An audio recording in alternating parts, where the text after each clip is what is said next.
Hey guys, Gaming Off the Grid here, and it is very rare for us to find a game that we've never heard of and be blown away by it. Well, we were in Goodwill recently and found this beauty for $2.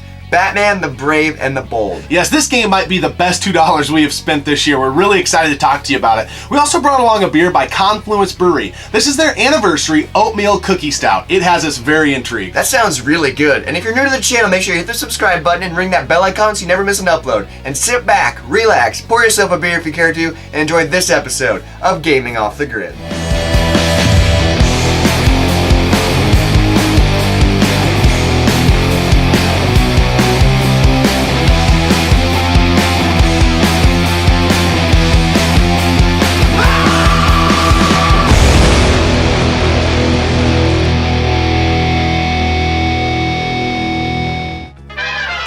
Holy cat crap, Batman. What have we found? Batman the Brave and the Bold. This is a co-op hidden gem for the Nintendo Wii. It's such an amazingly simple game. It would remind you of the co-op games from yesteryear, the side-scrolling beat-em-ups, you know, from the Super Nintendo and Sega Genesis era, kind of the golden era of couch co-op gaming. And this really reminds us of that. It's got a very simple art style, like a cel-shaded style. It's full of cheesy cutscenes and dialogue. It's just a true treat to play this game. And it reminds me of all the old school Batman cartoons like Justice League and the original Batman series. And it's actually based on a Batman series called Batman the Brave and the Bold, which I haven't seen, but it makes me want to go out and watch it because this game was so much fun.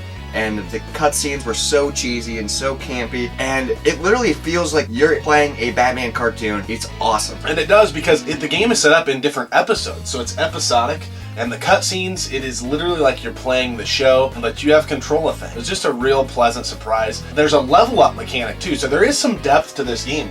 You can level up all your accessories amongst all the characters, or all the playable characters. Yes.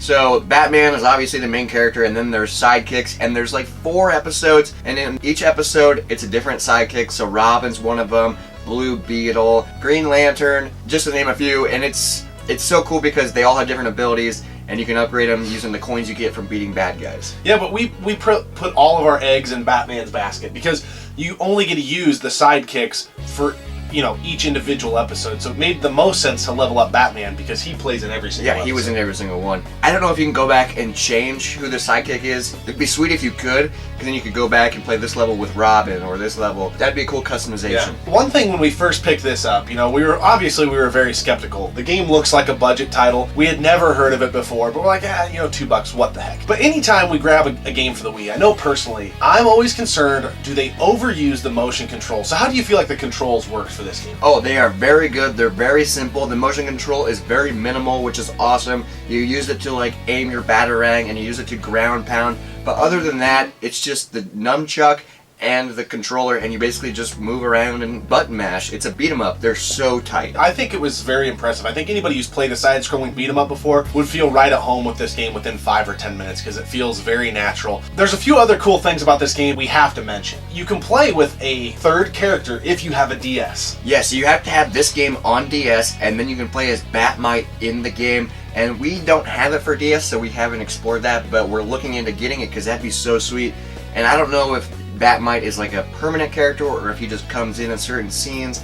We don't know anything about it, but it's just cool that that's an option because I can't think of any other games that have that. Yeah, it's really unique. It's definitely something we're going to explore. And then you also get this one-time call-in. You're calling in the reinforcements. Each of us gets to pick a sidekick that are characters from the DC universe. And during each level, you can call them in to like wipe the screen basically for you. You get to use it once per level. The further you get in the game, you unlock more of them. So there's like Captain Marvel and Stretch Man and Aquaman. Black Lightning, he's probably my favorite. Yeah, he was really he's cool. Pretty sweet. And it's just so cool because you can pick a different one every time, and it's just a little cutscene, and then they clear basically all the enemies off the screen. So it's really handy when you're in a pinch and you're being surrounded by bad guys. Yeah, that's really cool, and we couldn't be more happy that we found this game and we gave it a play. It takes, what, 4 to 6 hours? Yeah, about 4 to 6 hours, and at first, when we picked it up, I was really hesitant because the cover is like really kiddie, and it looks childish, but I'm so glad we picked this up because it is such a fun treat. Speaking of fun treats, the beer. We have the anniversary Oatmeal Cookie Stout by Confluence Brewery out of Des Moines, Iowa. What are your thoughts on this beer? It's a really good oatmeal stout.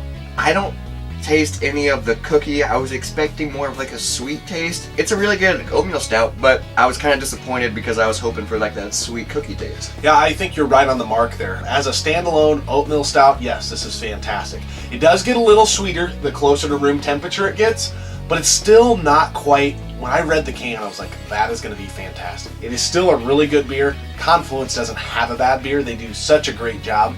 But when you read the description of how this was made, they actually put oatmeal cookies into the boil. Yeah, they put dozens of cookies from a local bakery. When I read that, I got so excited. And like I said earlier, I was let down. I was disappointed. But it's still a good beer, so I shouldn't let that ruin it. Yeah. No, I think it's still great. I will drink it again. I might even buy some more of it because I do think it's really good. But the oatmeal cookie part made me think it was going to be more sweet and a little maybe closer on the dessert beer spectrum for a stout or something like that. But nonetheless, it's very good. If you're ever in the Des Moines area, you have to grab some stuff from Confluence Brewery because they are doing a great thing and they're one of the best breweries we have. Let's wrap up our thoughts on this game. Do you recommend it? Absolutely. This game can be obtained at a very reasonable price, and if you're a fan of couch co-op gaming and side-scrolling beat-em-ups, you gotta put this in your collection. I am certain you will enjoy yourself. We couldn't stop playing this game. You know, it's kind of campy, it's kind of cheesy, and it might not be the best game ever made, but for $2, we had a hell of a lot of fun with it. And sitting down playing co-op gaming is why we founded this channel, so this really hit right in the wheelhouse of what we like to do. And it's just further proof that you shouldn't judge a game by its cover, because if we would have done that, we would have never picked this game up, and we would have never known about it. And it's one of the best games I've played this year. It's such a hidden gem, and I couldn't recommend it enough. This game was definitely a pleasant surprise, and probably the best $2 we have spent this year. As always, thanks for tuning in and subscribing to the channel. And keep gaming, keep drinking. We'll see you next time on Gaming Off the Grid. Hey guys, Gaming Off the Grid here, and it is very rare. Hey guys, Gaming Off the Grid here, and it is very rare for us to find the Well, we were in Goodwill recently and discovered this bad beauty. Bad beauty? What does that even mean? Hey guys, Gaming Off the... Oh. Yeah. Alright, so we're going to tell you what we think about this game, and we're also going to have an amazing beer by Confluence Brewery. We don't know that it's amazing yet because we haven't reviewed it. See?